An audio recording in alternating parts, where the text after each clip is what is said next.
Assalamualaikum warahmatullahi wabarakatuh. A'udzu billahi minasy syaithanir rajim. Bismillahirrahmanirrahim. Alhamdulillahi rabbil alamin. Wassalatu wassalamu ala asyrafil anbiya'i wal mursalin sayyidina wa habibina wa syafi'ina wa maulana Muhammadin sallallahu alaihi wasallam wa ala alihi wa ashabihi wa tabi'ina lahum bi ihsanin ila yaumiddin. Amma ba'd. Para alim ulama, para asatid dan para orang tua, wabil khusus Ketua DKM Masjid Al-Hidayah dan seluruh jajaran pengurus yang lainnya yang saya hormati dan semoga dimuliakan oleh Allah Subhanahu wa taala baik di dunia maupun di akhirat kelak. Marilah kita bersama-sama memanjatkan puji serta syukur kehadirat Allah Subhanahu wa taala. Allah Subhanahu wa taala saat ini telah menganugerahkan sesuatu yang sangat besar, sangat agung, sangat mulia. Sesuatu apakah itu? Sesuatu berupa hidayatut taufik. Dengan hidayah tersebut Allah Subhanahu wa taala telah meringankan kepada kita untuk melangkahkan kedua belah kaki, melanggangkan kedua belah tangan, menghadapkan jiwa raga kita dari ujung rambut sampai dengan ujung kaki di rumahnya Allah Subhanahu wa taala paling baik, paling agung, paling mulia di dunia. Kita melaksanakan taqarruban wa ta'abbudan, mendekatkan diri kepada Allah Subhanahu wa taala sedekat-dekatnya. Ibadah kepada Allah Subhanahu wa taala sesungguh-sungguh ibadah, yaitu sholat subuh dengan berjamaah. Kemudian kita berzikir, berdoa kepada Allah Subhanahu wa taala.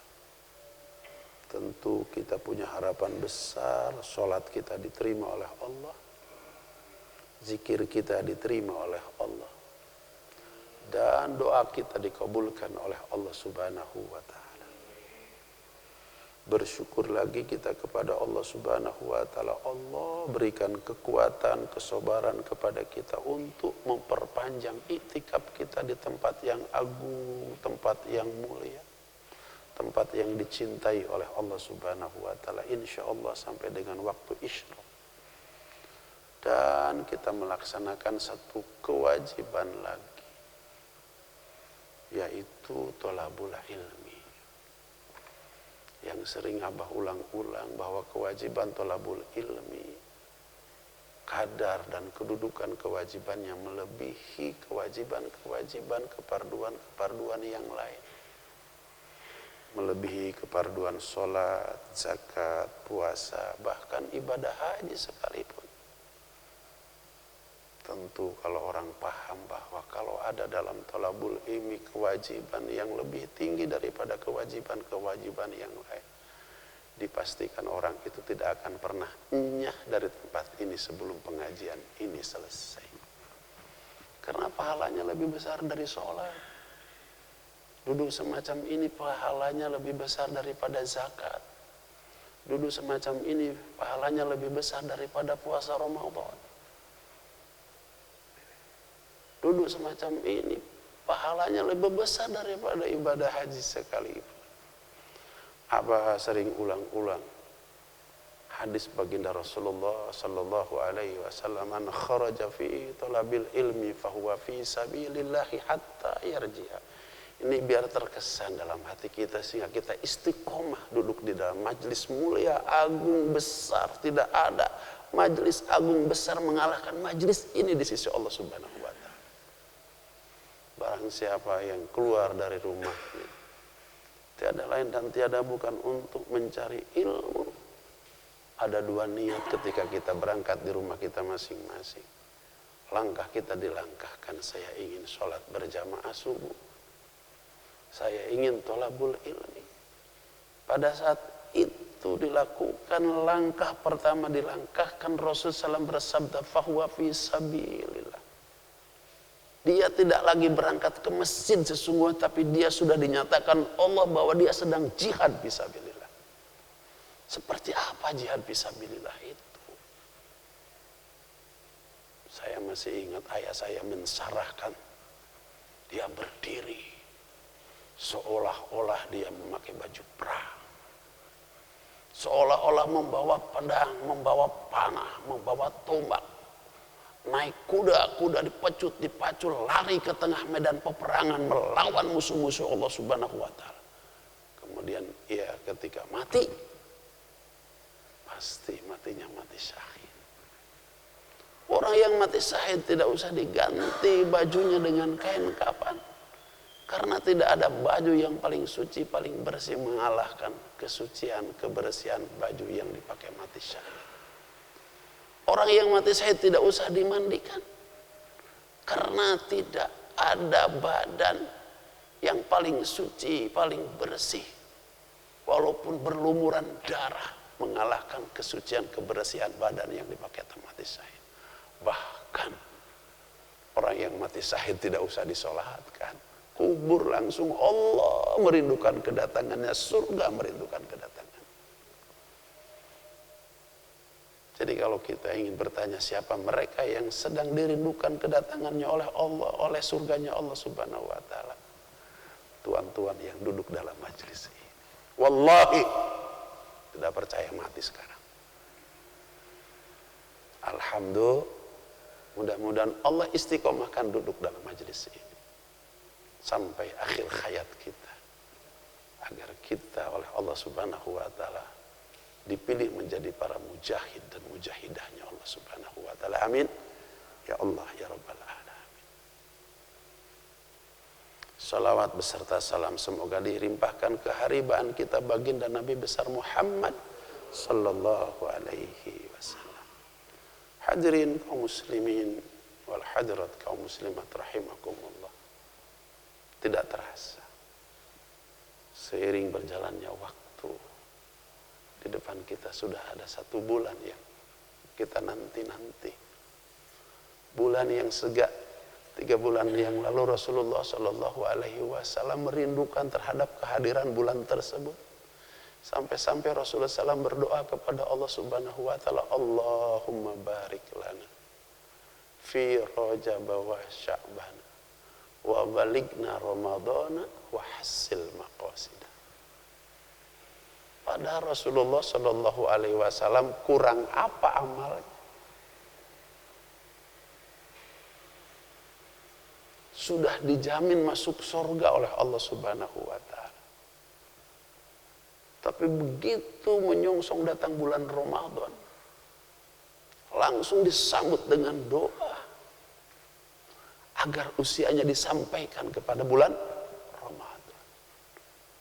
Tentu kita ingin bertanya, ada apa sesungguhnya di bulan Ramadan?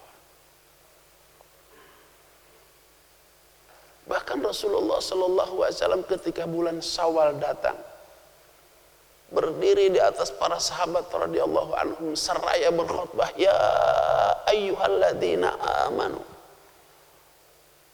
adallukum syahrun azim, syahrun mubarak, syahrun fihi lailatul qadar.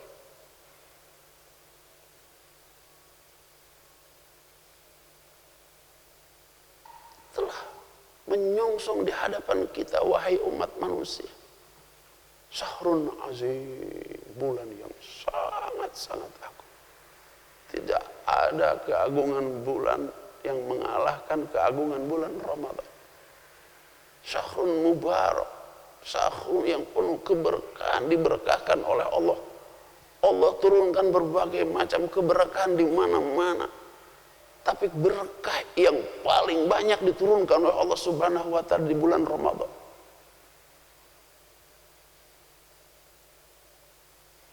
Syahrun fi lailatul qadar khairum min alfi syahr.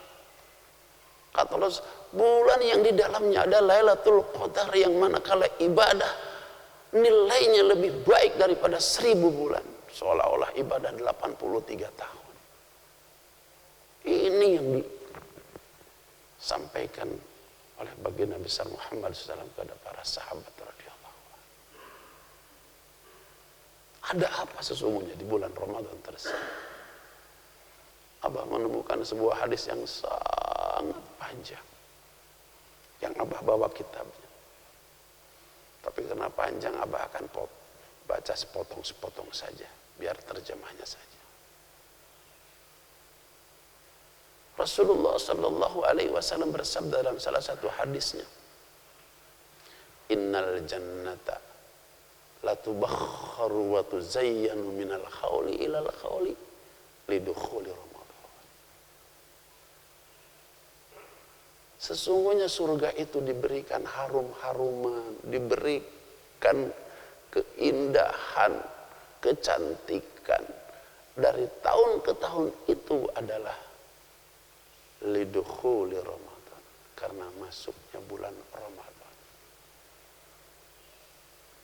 Seperti apa Allah Subhanahu wa taala memberikan harum-haruman ke dalam surganya, mempercantik, memperindah surganya.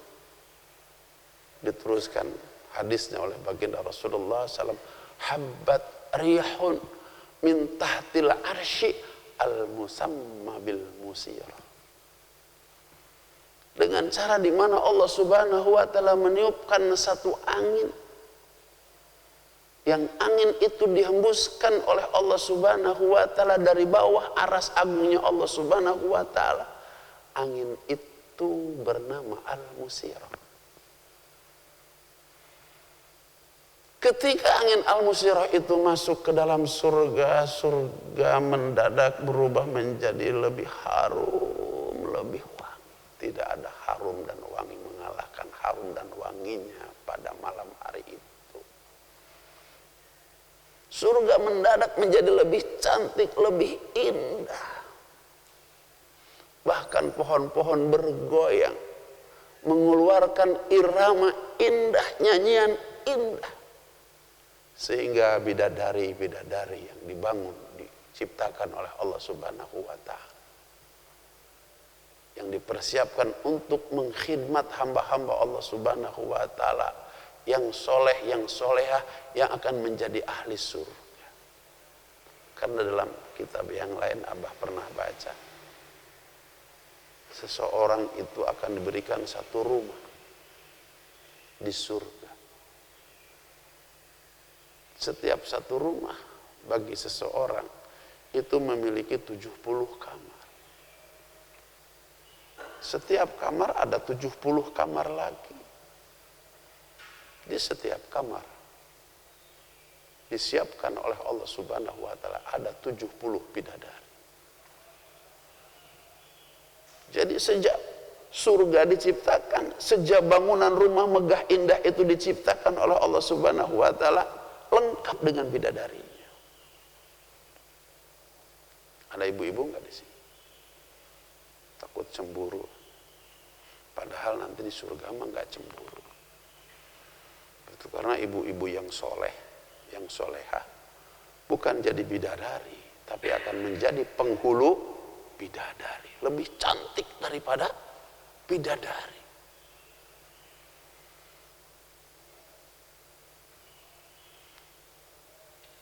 Ketika para bidadari mencium bau surga yang lebih wangi daripada tahun sebelumnya, mendengar sebuah nyanyian suara yang sangat indah, terbangun mereka.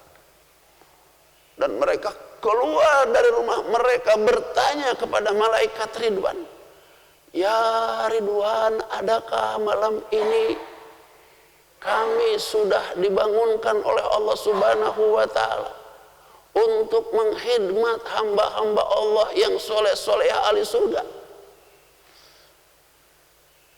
Maka malaikat Ridwan bertalbiyah, "Labbaika ya hurul ain."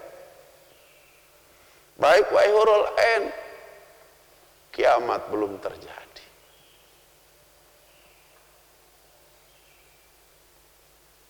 Dunia masih belum dikiamatkan oleh Allah Subhanahu wa Ta'ala. Kalian belum dibangunkan oleh Allah Subhanahu wa Ta'ala untuk berkhidmat kepada hamba-hamba Allah yang soleh-soleha, yang menjadi ahli surga. Malam hari ini, tanggal 1 Ramadan, Allah Subhanahu wa Ta'ala memberikan harum-haruman terhadap surganya, memberikan kecantikan, keindahan terhadap surganya. Lis-shaimina, untuk mereka yang berpuasa di bulan Ramadan. Subhan. Jadi Allah menyambut kita dengan memperindah, mempercantik surganya dan memberikan harum-haruman terhadap surganya. Subhan. Kata malaikat Ridwan, kalian kembali ke rumah kalian. Nanti pada saatnya kalian dipanggil oleh Allah Subhanahu wa Ta'ala. Malaikat Ridwan diperintahkan oleh Allah Subhanahu wa Ta'ala, buka 8 pintu surga lis-shaimina min ummati Muhammadin sallallahu alaihi wasallam. Allah Subhanahu wa Ta'ala perintahkan kepada malaikat, tutup rapat-rapat, kunci rapat-rapat 7 pintu api neraka lis-shaimina min ummati Muhammadin sallallahu alaihi wasallam. Artinya apa? Kalau kita sungguh-sungguh puasa di bulan Ramadan, maka pintu surga dibuka dan 7 pintu neraka ditutup. Artinya apa? Dihalalkan kita masuk ke dalam surga, diharamkan kita masuk ke dalam 7 lubang api neraka.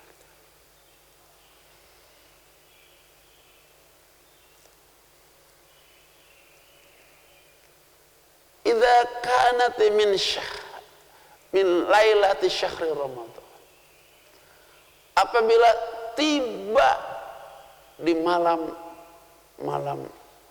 bulan Ramadan, maka Allah Subhanahu wa Ta'ala menawarkan 3 perkara. Menawarkan setiap malam Allah Subhanahu wa Ta'ala 3 perkara. Tawaran yang pertama yang ditawarkan oleh Allah Subhanahu wa Ta'ala, hal min sa'ilin fa'utiyahu wa hal min mustaghfirin fa'aghfir lahu wa hal min ta'ibin fa'atuba ilaihi. Allah turun ke langit dunia menawarkan 3 perkara kepada umat Muhammad SAW. Siapa di antara kita yang mau minta kepadaku? 1 tahun bosan susah, 1 tahun bosan punya utang, 1 tahun bosan ribut sama keluarga, 1 tahun bosan bawa-bawa map kerja di sana sini tidak diterima. Bosan hidup, susah.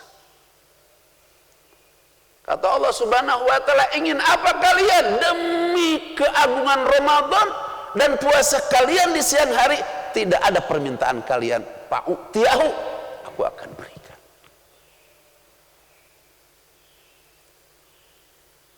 Yang kedua, wahal min mustaghfirin fa'aghfirlah. Siapa di antara kalian yang 1 tahun berdosa, bahkan seumur hidup berdosa,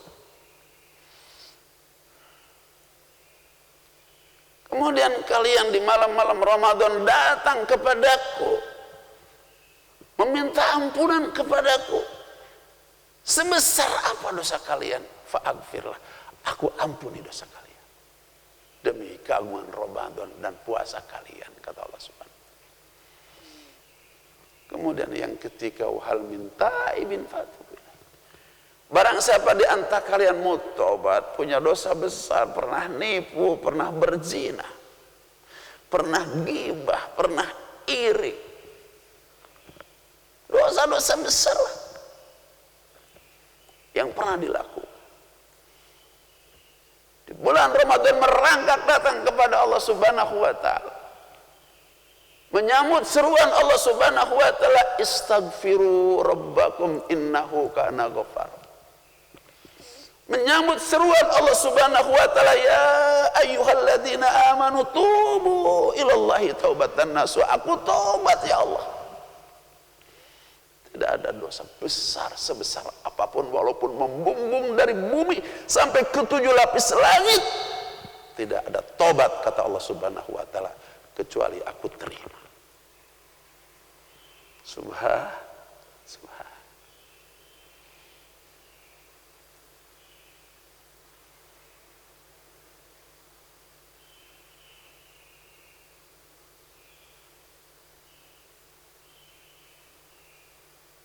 Apabila datang waktu berbuka puasa, Rasulullah SAW bersabda dalam hadis yang lain, lis-shaimina farhatani, farhatun 'indal iftar wa farhatun 'inda liqa'i rabbi. Buat mereka yang berpuasa ada 2 kebahagiaan. Kebahagiaan yang satu di dunia dan kebahagiaan yang kedua adalah di akhirat. Kebahagiaan di dunia pada saat apa? Indal iftar, ketika kita berbuka puasa. Waktu kita berbuka puasa, anak kecil, anak kita, nenek-nenek, kakek-kakek, bahagianya sama. Betul nggak? Disimpan semuanya di depan. Kopi disimpan, teh disimpan, air putih disimpan, susu disimpan, kolak disimpan, apalagi Pak? Buras disimpan, semuanya disimpan. Subhanallah, bahagia. Nunggu azan dari Masjid Al-Hidayah. Rupanya ketika kita bahagia, ketika iftar, ketika berbuka puasa, ada yang lebih bahagia. Siapa? Allah Subhanahu wa taala melihat hambanya di siang hari lemah, lunglai, tidak makan, tidak minum, menahan haus dan dahaga. Melihat hambanya tidak nonton TV, melihat hambanya tidak main HP, melihat hambanya pegang tasbih, melihat hambanya baca Al-Quran, melihat hambanya berzikir. Senangnya Allah Subhanahu wa taala. Sehingga kata Rasulullah sallallahu alaihi wasallam, Allah Subhanahu wa taala membebaskan setiap kali berbuka puasa 1 juta orang manusia yang sesungguhnya sudah diponis oleh Allah Subhanahu wa taala bahwa besok di akhirat ia harus masuk azab api nerakanya Allah Subhanahu wa taala. Setiap kali berbuka puasa berapa?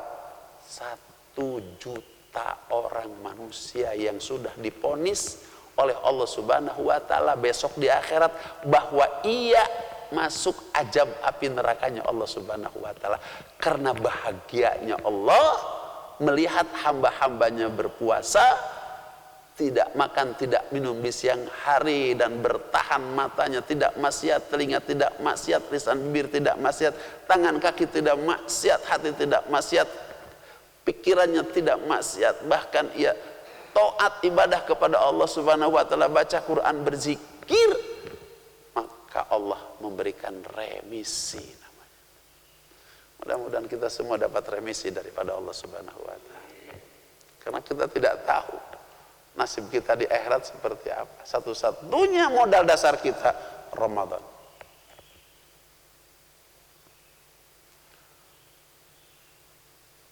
Idza kanat yaumul jum'ah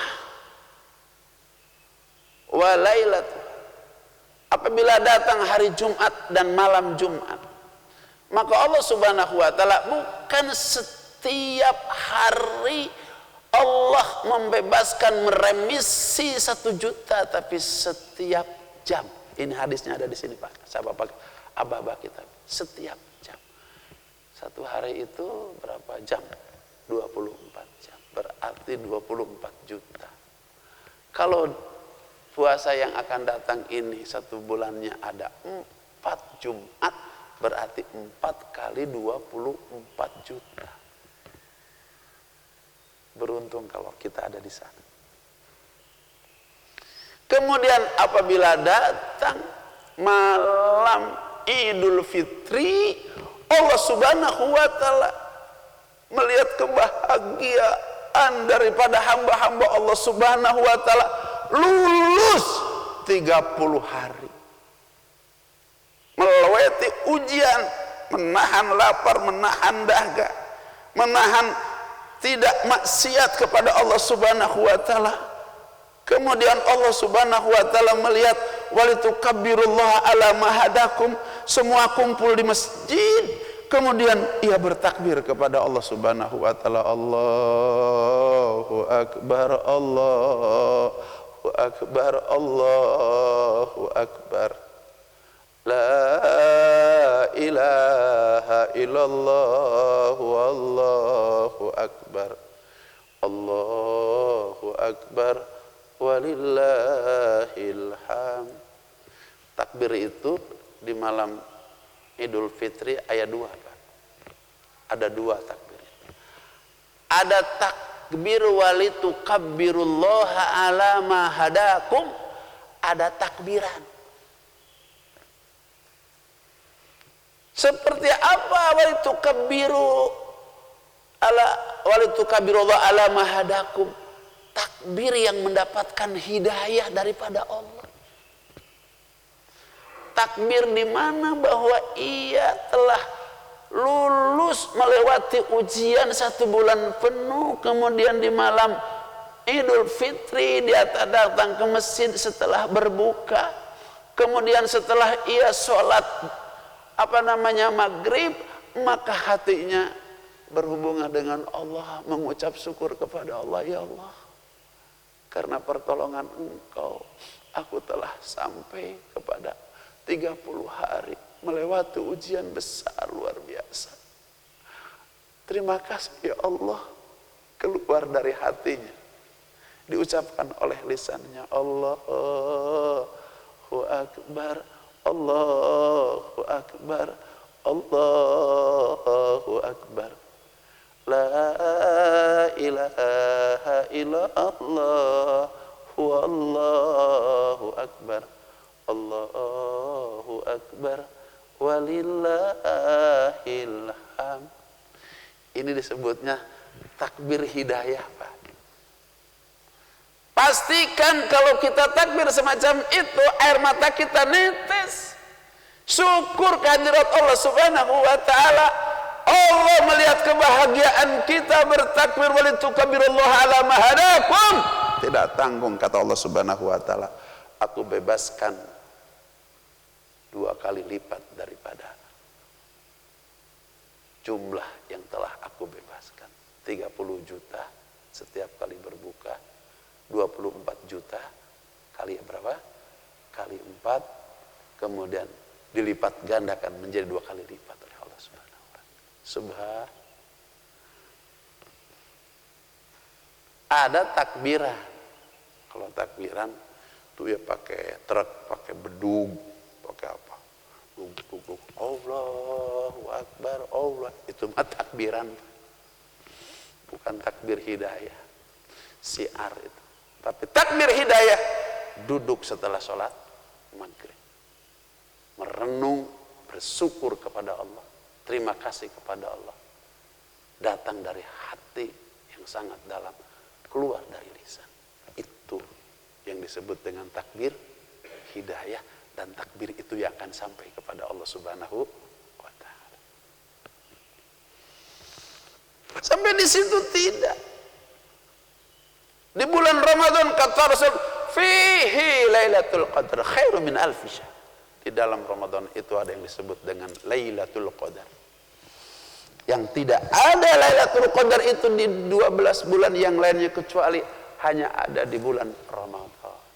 Dan yang menyatakan Allah itu sendiri, Lailatul Qadri khairu min alfi syahr.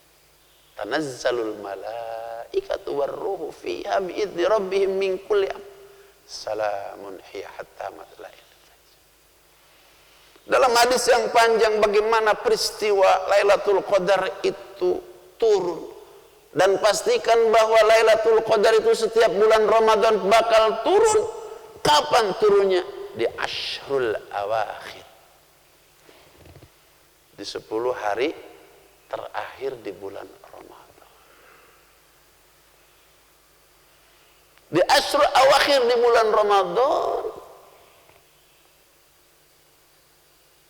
Allah Subhanahu wa ta'ala menurunkan malaikat Jibril alaihissalam ke alam dunia. Malaikat Jibril memiliki 600 sayap, 300 sayap sebelah kanan, 300 sayap sebelah kiri. Ada 2 sayap malaikat Jibril yang tidak pernah dibuka, kecuali khusus dibukanya pada malam Lailatul Qadar. Ketika 2 sayap itu dibuka, tutup seluruh alam jagat raya, sehingga alam ini menjadi tenang, menjadi teduh, angin pun tidak keluar, karena tertutup oleh sayap malaikat Jibril alaihissalam. Oleh karenanya ketika datang Lailatul Qadar, tanda-tandanya tuh ada. Bukan saja melihat alam kita menjadi tenang, bahkan ketika orang ingin mendapatkan Lailatul Qadar, sudah ada tanda dalam dirinya. Terasa hatinya sejuk. Kalau ngomong pengen nangis. Jadi tiba-tiba ada sebuah perubahan dalam sikap diri kita, ada sebuah perubahan moral dalam diri kita. Tiba-tiba bahwa kita kalau ngomong pengen nangis.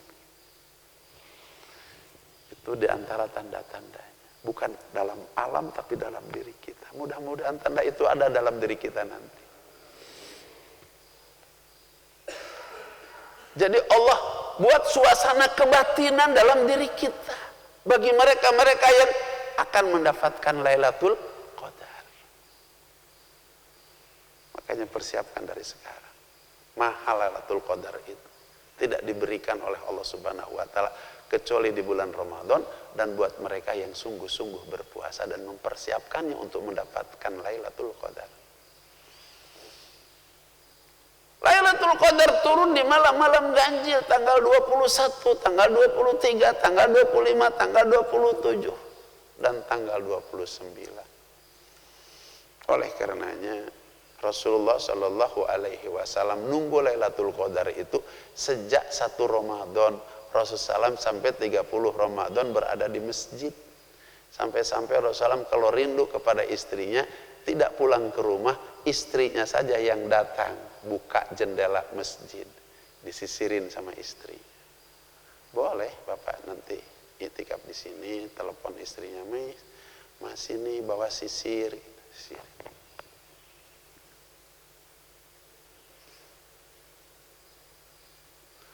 Rasulullah SAW sudah dijamin masuk surga, ibadahnya luar biasa, tapi rindu terhadap Lailatul Qadar mengalahkan kita semua. Subhan. Pada saat 10 hari terakhir datang, Rasulullah SAW berkhutbah kepada keluarganya, sing-singkan baju, ikat pinggang, karena kita akan menghadapi turunnya Lailatul Qadar. Subhan. Khutbah lagi, ceramah lagi tentang Lailatul Qadar. Kemudian malaikat Jibril menancapkan bendera hijau di tengah-tengah Ka'bah, berkibar tanda Lailatul Qadar turun pada malam hari itu. Malaikat-malaikat turun berbondong-bondong ke alam dunia, diberikan arahan oleh malaikat Jibril alaihissalam, hadhihi Lailatul Qadar, ini adalah Lailatul Qadar. Kalian wahai para malaikat bertebaran mencari hamba Allah Subhanahu wa ta'ala daripada umat Muhammad sallallahu alaihi wasallam. Kemudian mereka sedang berdiri salat, duduk membaca Al-Qur'an, duduk sedang berzikir kepada Allah Subhanahu wa ta'ala. Apa kata malaikat Jibril alaihissalam kepada para malaikat? Sallimu, kalian uluk salam kepada mereka.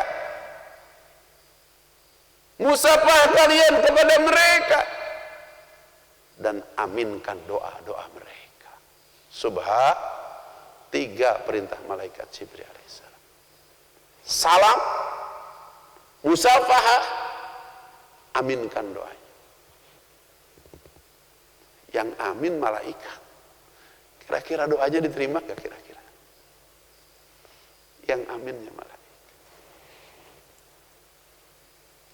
Ketika malaikat selesai melihat dengan seksama siapa hamba Allah Subhanahu wa taala berdiri salat, duduk baca Al-Qur'an, berzikir, berdoa kepada Allah Subhanahu wa taala, diaminkan oleh mereka para malaikat. Kemudian para malaikat laporan kepada malaikat Jibril alaihissalam, wahai Jibril, aku telah melihat dengan seksama di Masjid Al-Hidayah berdiri salat, rindu akan datangnya Lailatul Qadar. Selesai sholat mereka duduk baca Quran, berzikir, mereka berdoa kepada Allah Subhanahu wa taala, dan kami aminkan mereka. Kata malaikat-malaikat, apa yang akan Allah berikan kepada mereka, kami menjadi saksi. Kata malaikat Jibril alaihissalam, Allah telah memandang dengan pandangan Allah Subhanahu wa taala kepada mereka. Wa afa anhum, dan Allah Subhanahu wa taala telah ampunkan mereka dari dosa mereka. Mereka menjadi orang-orang suci, menjadi orang-orang bersih. Kata malaikat Jibril alaihissalam, kecuali 4 golongan. Ketika Rasul bercerita tentang ini, kecuali 4 golongan, Rasulullah SAW langsung ditanya oleh para sahabat, man haulai ya Rasulullah, siapa 4 golongan itu ya Rasulullah yang dikecualikan tidak mendapatkan Lailatul Qadar? Bahkan bukan dikecualikan tidak mendapatkan Lailatul Qadar, tidak mendapatkan pahala puasa, tidak mendapatkan pahala buka, tidak mendapatkan pahala sahur, tidak mendapatkan pahala qiyamul lail, tidak mendapatkan pahala ibadah-ibadah di bulan Ramadan, termasuk tidak mendapatkan Lailatul Qadar. Siapa yang 4 golongan itu? Catat baik-baik. Yang pertama adalah mudminul khamar, kata Rasulullah. Orang yang tidak pernah kenyang dengan minum minuman yang memabukkan, tidak pernah kenyang menyuntik dengan suntikan yang menjadi gila.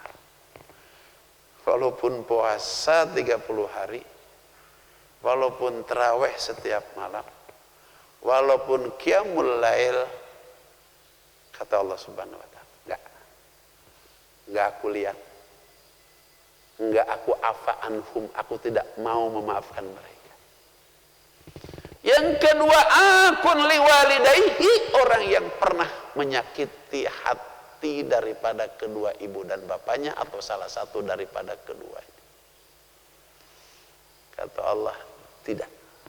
Aku tidak mau memandang, tidak mau memaafkan, walaupun ia puasa, walaupun ia buka, walaupun ia tarawih, walaupun ia qiyamul lail, walaupun ia duduk di majelis Al-Hidayah, turut berdiri di malam Lailatul Qadar, turut berdoa, turut baca Quran di malam Lailatul Qadar. Tidak, kata Allah, aku tidak mau lihat, aku tidak mau mengampuni, tidak mau memaafkan orang yang pernah menyakiti kedua ibu bapaknya atau salah satu daripada keduanya.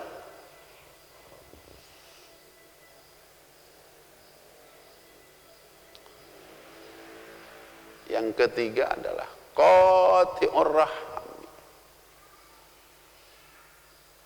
Siapa qati'ur rahim? Itu yang memutuskan tali persaudaraan, kakak putus dengan adik, adik putus dengan kakak, paman putus dengan ponakan, ponakan putus dengan paman, padahal dia satu darah.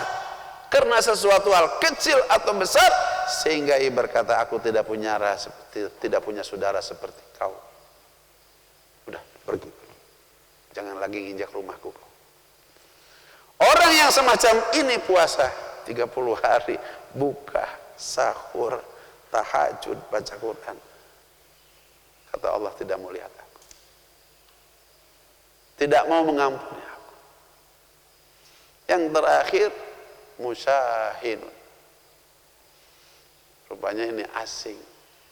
Dalam bahasa Arab tidak dikenal oleh orang banyak, sehingga para sahabat bertanya kepada Rasulullah, wa ma bil musyahin ya Rasulullah, apa yang kau maksud musahinun itu ya Rasulullah? Musahinun kata Rasulullah SAW, dengan teman satu jamaah di masjid, dengan sejawat, dengan teman satu perumahan, dan teman bukan satu darah, bukan satu ketua, tapi dengan teman-teman seiman, seagama. Kemudian gara-gara satu hal tidak bertanya melebihi 3 hari. Cuma puasa Pak, percuma puasa, percuma taraweh, percuma tahajud, percuma baca Quran. Ibadah-ibadah di bulan puasa, baik yang mahdoh maupun ghair mahdoh, ditolak oleh Allah Subhanahu wa Ta'ala. Nggak mau lihat, nggak mau mengampuni, nggak mau.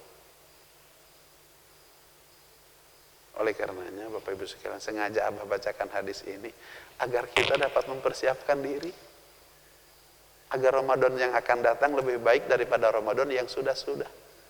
Kita tidak tahu Ramadan tahun yang akan datang sampai usia kita, betul? Begitu.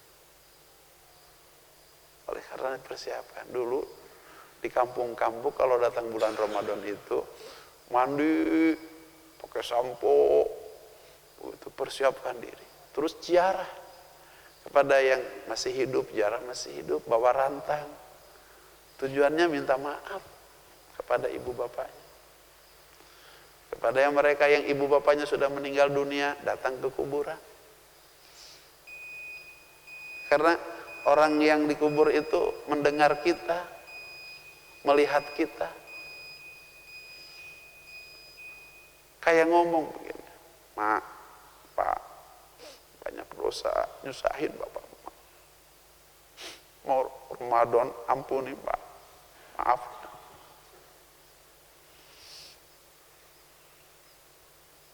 Tambah saling maaf, memaafkan di antara saudara kita. Susah ada handphone. Orang yang lebih dulu minta maaf itu lebih bagus. Daripada kita tidak mendapatkan Ramadan yang sangat mahal itu gara-gara perkara yang kecil, kemudian Allah tidak berikan Ramadan yang sangat besar, pahala sangat indah itu. Dek, maafkan saya kalau selama ini saya punya salah sama kamu. Bang, maafkan saya selama ini saya nyusahin kamu. Paman, maafkan saya. Wahai ponakan, lakukan ini kalau ingin mendapatkan Ramadan yang terbaik dibanding dengan Ramadan yang lain. Ini yang disebut dengan persiapan Ramadan, targhib Ramadan itu, ini yang nama targhib Ramadan itu.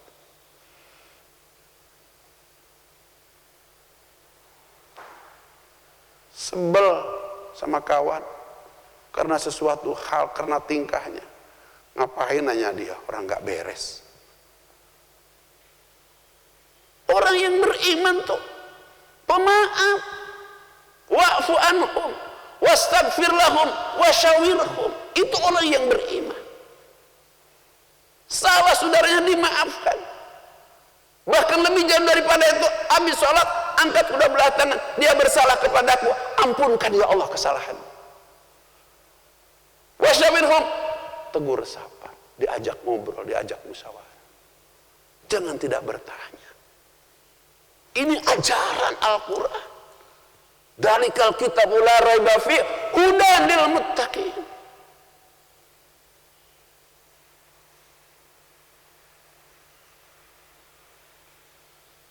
Semuanya ini yang bisa jawab adalah kita. Betul? Bapak-bapak semuanya. Semoga Ramadan yang akan datang lebih baik daripada Ramadan yang sudah-sudah. Jadi masjid ini sarana untuk bagaimana menjadikan Ramadan kita tahun ini lebih sempurna, lebih baik daripada Ramadan itu. Hadanallahu wa iyyakum ajma'in wa adkhalana fi zumratil muwahhidin fi jannatin na'im. Aqulu qouli hadza fastaghfiru innahu huwal ghafurur rahim. Ya Allah, jadikan kami yang duduk dalam majlis ini dapat mempersiapkan Ramadan dengan sungguh-sungguh ya Allah, sehingga jadikan Ramadan tahun ini lebih baik daripada Ramadan yang lalu. Kami tidak tahu sampai atau tidak ada Ramadan tahun yang akan datang. Kalau kami tidak memanfaatkan Ramadan tahun ini, sia-sialah kami dalam kehidupan ini. Ya Allah, bimbing kami, ya Allah, istri kami, suami kami, anak-anak kami, agar kami semua dapat mempersiapkan diri mengisi Ramadan tahun ini lebih baik dibanding Ramadan yang telah lalu. Jadikan masjid ini menjadi masjid di mana kami menjadikan sarana perahu untuk bagaimana kami bisa beribadah di bulan Ramadan yang akan datang. Jadikan masjid ini kami beritikaf untuk mendapatkan Lailatul Qadar, ya Allah. Kami tidak punya harapan masuk ke dalam surgamu kecuali dengan ibadah-ibadah kami di bulan Ramadan tahun ini. Selamatkan kami, keluarga kami, putra-putri kami, cucu-cucu kami di dunia, terutama kelak di akhirat mulai Ramadan tahun ini. Birahmatika wa izzika wa hirsika ya akramal akramin wa ya mujibas saidin subhana rabbika rabbil izzati amma yasifun wa salamun al mursalin walhamdulillahi rabbil alamin. Billahi taufiq wal hidayah. Wassalamualaikum warahmatullahi wabarakatuh.